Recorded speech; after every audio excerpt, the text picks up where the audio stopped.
Okay, we're going to practice a word problem. This is actually from the 5A Singapore Math textbook. It's number 1 on page 39.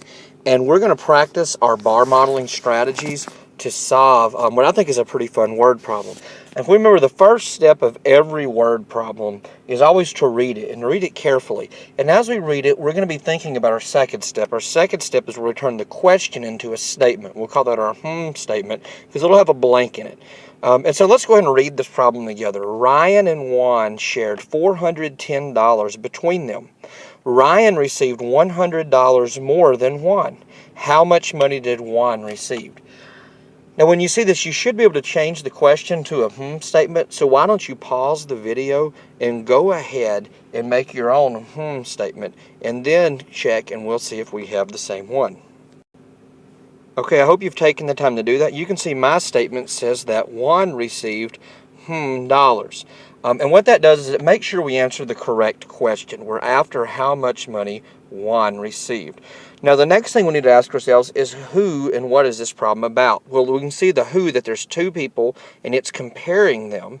And what is it about? Well, it's about their money. And so, since this is comparing two things, they should each get their own bar. This is a comparison bar model, which means it's comparing two different bars. So let's go ahead and do this. Let's write down that it's about Ryan's money, and it's about Juan's money. And so that's the who and the what it's about. And then we should give them each a unit bar. For right now, we'll just write the unit bars the same size. We know at the end they won't have the same amount of money, but it's always good to start with them having the same units. And now what we do is we actually go through the problem and we read it one piece at a time. And we try to add what information will help us solve this. So the first thing it says is that Ryan and Juan received $410 between them. That's the total. And if I want to show the total of more than one bar, what I do is I leave some space because there will be more work to do, and I'm going to put a bracket at the end of the problem. And that means we're totaling all this, and we're going to write down the amount. The amount is going to be $410 between them. Whatever Ryan has and Juan has, when we add it up, we'll have $410. The next bit of information says Ryan received $100 more than Juan. So since right now they're both receiving the same amount, Ryan should actually have more money. And so let's do this. Let's add money to his unit. They don't have the same amount.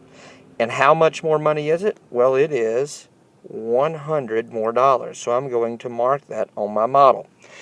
So that Ryan receives a unit of money plus $100 extra dollars, and Juan just receives that original unit.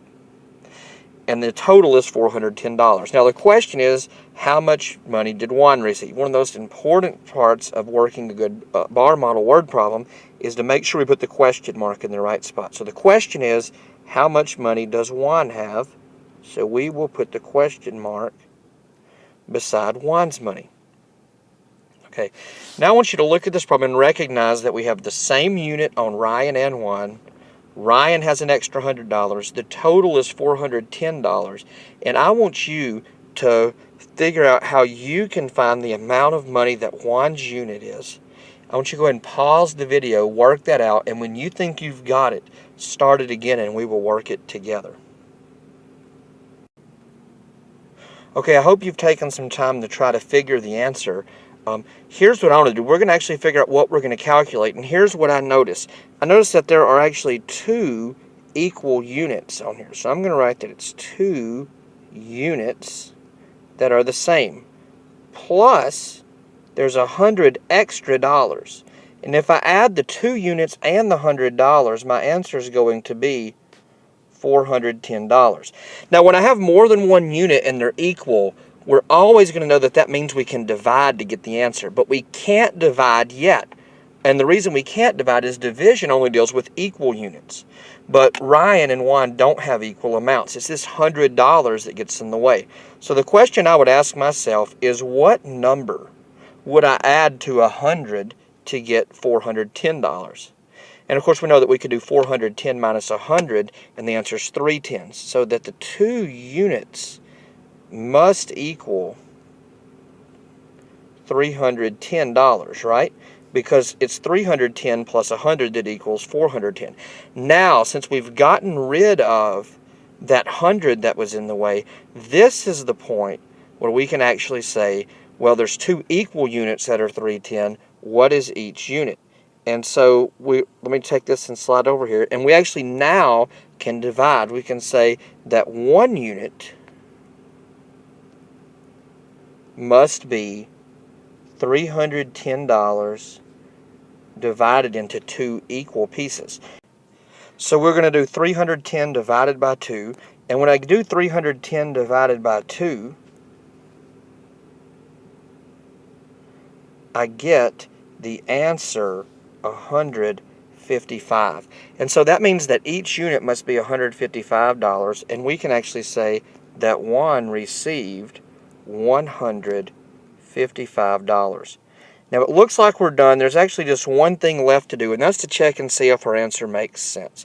Would it make sense that Ryan would have $100 more than one? That means Ryan would have $255, and then that Juan would have $155.